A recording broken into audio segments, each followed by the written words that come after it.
Good day and welcome po sa panibago na ng mga episode ng ating channel. At ako nga po pala ulit si Allen ng Greenyard TV. And para naman sa vlog natin for today, eto, gagawa naman tayo ng isang super fertilizer. Itong fertilizer na to ay isang natural fertilizer. And napakaraming benefits kasi nito. Hindi lamang sa halaman, kundi pati na rin sa tao. At syempre, bago tayo magsimula sa mga bago pa lamang po sa aming channel, huwag niyo pong kakalimutan na mag-like, share, and subscribe. And pakihit na rin po yung notification bell para maging updated kayo sa mga susunod pa naming videos. And please also visit and support na rin po yung aming Facebook and Instagram page, Greenyard PH po. At sa mga gustong bumisita sa aming garden, nandito po sa screen yung aming complete address. So, eto na nga, sisimulan na natin ang paggawa ng super fertilizer. Napakarami kasing benefits yung pwede nating makuha dito sa fertilizer na to. And itong gagawin natin na to ay nakuha natin yung idea. Vlog na ginawa ni Sir Mer Laison, yung magsasakang reporter, and gusto nating gayahin at gusto nating i-apply sa ating mga halaman kasi napakalaking tulong ito sa mga halaman natin. And yung tinutukoy natin ay ito na nga, kukunin ko na, saglit lang. Ayan! Nakikita nyo to? Yan o.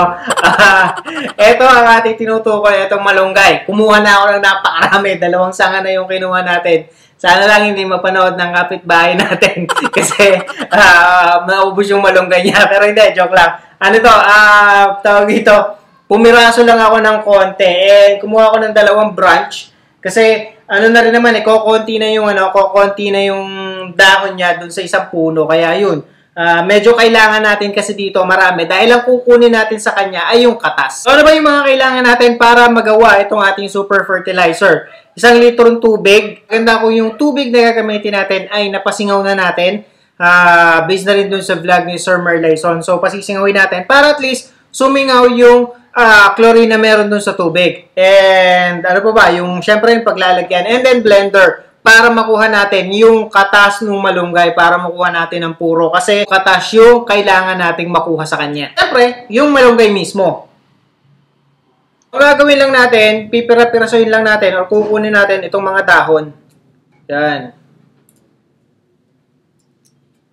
Yung dahon kasi, yung importante nga, yun yung makukuha natin. Pero, huwag nyo rin itatapon yung parang pinakatangkay niya. Kasi yung pinakatangkay niya, pwede itong pwede siyang baliin at ilagay sa separate na bote. Sa hiwalay na bote, and ibababad natin siya. And then eventually, mag-ferment siya at pwede natin siyang gamitin na rin na fertilizer. So, yun yung use nito. Pero yung ipapakita natin sa inyo ngayon ay itong mismong dahon lamang. Wala namang kung gaano kadami na dahon, baka naman umubos kayo ng isang puno. So, hindi naman. Depende na lang kung halimbawa gaano dami ang gagamitin ninyo. Damihan na lang natin yung gawa kasi una sa lahat, para at least marami tayong pangtabi. At saka marami kasi tayong halaman na pwedeng paggamitan ito eh. Kaya yun, gagawa tayo ng 1 litro nito.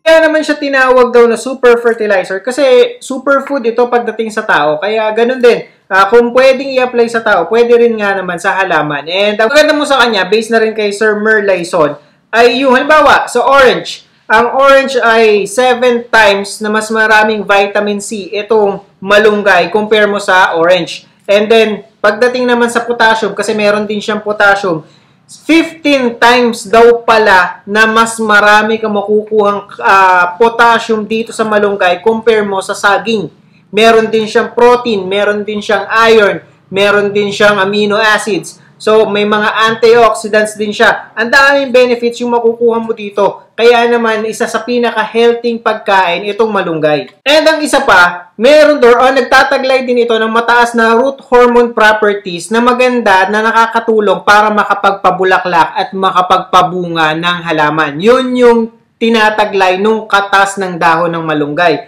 Kaya yun yung kukunin natin, yun yung gagawin natin. And ito, hindi lamang sa lahat ng uri ng halaman to, hindi lamang ito dun sa mga halaman natin na sa mga halaman, sa mga houseplants natin, kundi pati na rin sa mga gulay. Very effective itong malunggay.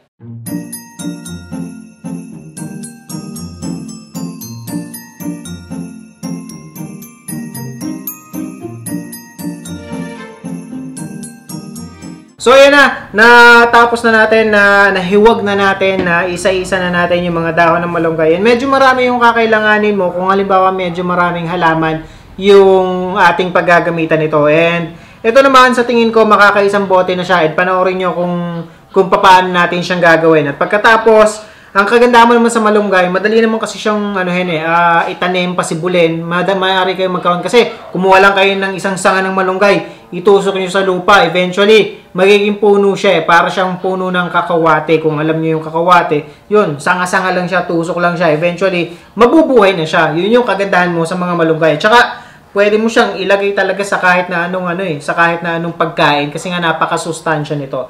And yan, kaya kailangan natin ng blender para makuha natin yung katas na kailangan natin. Ilagay na natin sa blender yung ating mga malunggay. Ayan. And kailangan din pala natin, wala siyang halong kahit na ano ha. Hindi natin siya haluan ng kahit na ano, kundi lalagyan lang din natin siya ng konting tubig para kumatas at talaga mapalabas natin yung juice nitong malunggay. So yan, lagyan lang natin siya ng konting tubig.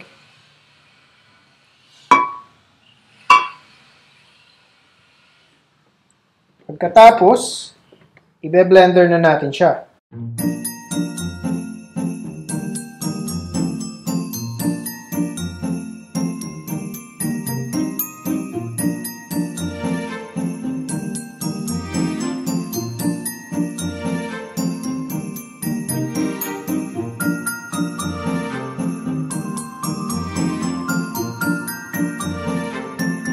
So, eto na, nakagawa na tayo. And dun sa kapiraso na naman kasi ito, maliit lang to na strainer yung ginamit natin. And puno niyan yung malunggay leaves na nakuha natin. And na-produce natin, tinansya na lang naman natin.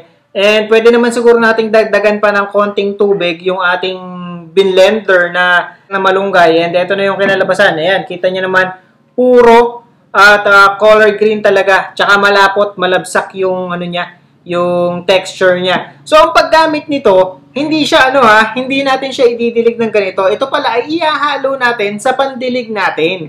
So, ganun yung mangyayari. Hindi ito mismo, kundi 3 cup lang. Ito.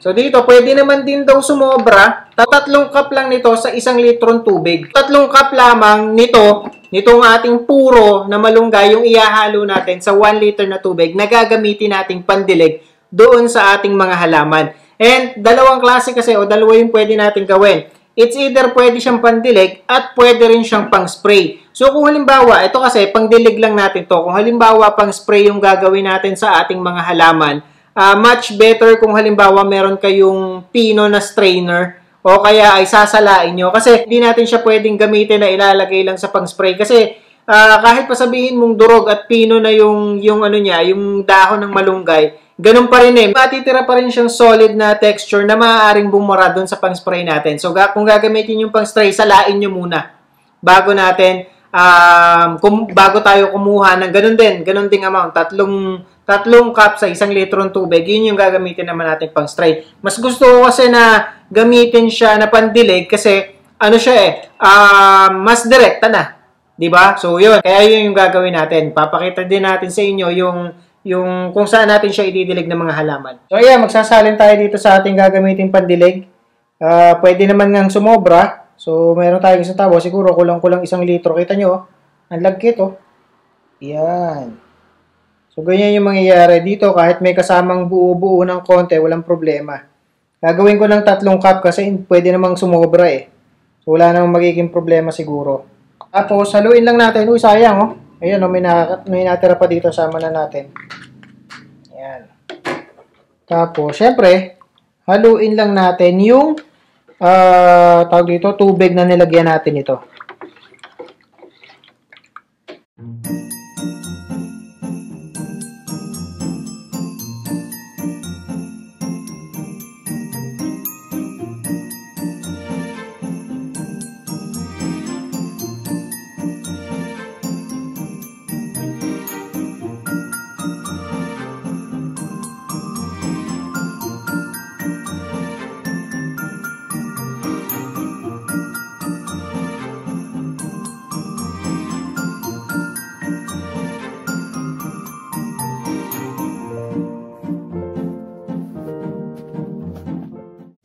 Ayan, nag-prepare tayo ng siguro mga 8 liters kasi 16 liters to and half lang. So mga 7 to 8 liters. And lalagyan na natin siya nitong ating mahiwaga or super fertilizer. Ayan. Ilan yun? 21. 21 ganito. Napakatagal lang. Tibuhos na nga lang natin. Wala din naman sobra-sobra yan. Tansyahin na lang natin. Ayan. Tingin ko mahigit na yon. So hindi naman ano siya. Hindi naman siya, wala namang side effect. Ayon na rin yung kay Sir Mer. Wala rin kumbaga over. And ayan. So tansyahin natin. Haluin lang natin bago natin siya idilig. Para siyang ano? Para siyang nilumot na tubig. Ganyan yung magiging itsura niya. At nandito syempre yung mga halaman na didiligin natin gamit ito. Idilig na natin siya ngayon dito sa ating Amazonica. Ito yung mga older leaf niya, nagpe-fade na or nawawala na. Nagbabawas na siya ng dahon. Pero healthy pa rin, nakapag-provide nga siya ng bulaklak and gusto pa natin siyang mas mapa-healthy. So bibigyan pa natin siya ng nutrients at sustansya. Yan. Okay. Persian shield, ito pumangit na to pero tingnan nyo naman ngayon. Ang ginawa natin, unti-unti na natin siyang napapa-recover, napapakapal. Pakakapalin pa natin lalo sila. So wala namang problema kahit yan ay tumama sa ano. Kasi natural naman siya eh. Kahit siya ay tumama pa sa dahon, wala magiging problema dyan. Yan. Ginawa ko, kinat ko. Ito yung pinakapuno niya. Inubos ko yung dahon yan. Walang natira dyan kundi sanga. And ayan na. Nagkaroon na siya ng mga panibagong dahon. Sama na rin natin sa dilig itong ating giant marble queen. Ito sa tingin ko naka-recover na siya. Unti-unti na siyang nag-establish kasi nakapag-provide na yan ng panibagong dahon. Ito yung pinakabagong dahon. Ayan. So magtutuloy-tuloy yan. Medyo paangatin pa natin ng konti bago natin katayin or bawasan. Tama na rin natin itong ating Adansonii ay unti-unti na rin silang naglalakihan. Hindi unti-unti. Ang bilis nga ng paglaki nito eh. Ito rin yung mga ginamitan natin ng MSG. Sila na rin yung ginamitan natin ng aspirin. So, ang ginagawa natin para hindi naman tayo ma-over, kunyari, every 3 weeks tayong naglalagay ng MSG, naglalagay ng aspirin. So, yung ika-third week, imbes na aspirin or MSG, yun naman gagamitin natin, yung bago nating atuklasan.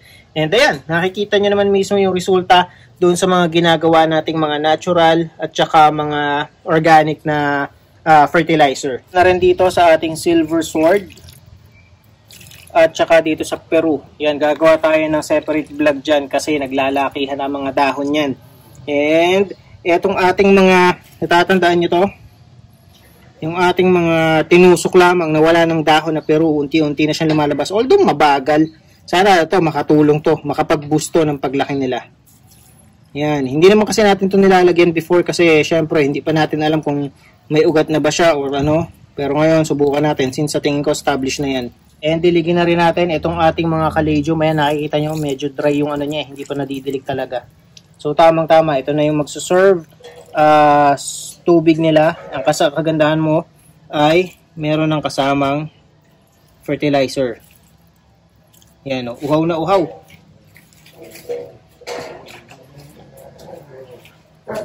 Uhaw na uhaw ang ating mga caladium.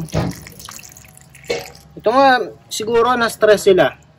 Kasi hindi pa siya gumaganda. Supposed to be yung panahon ng pagganda ng mga caladiums eh. Pero hindi naman sila patay.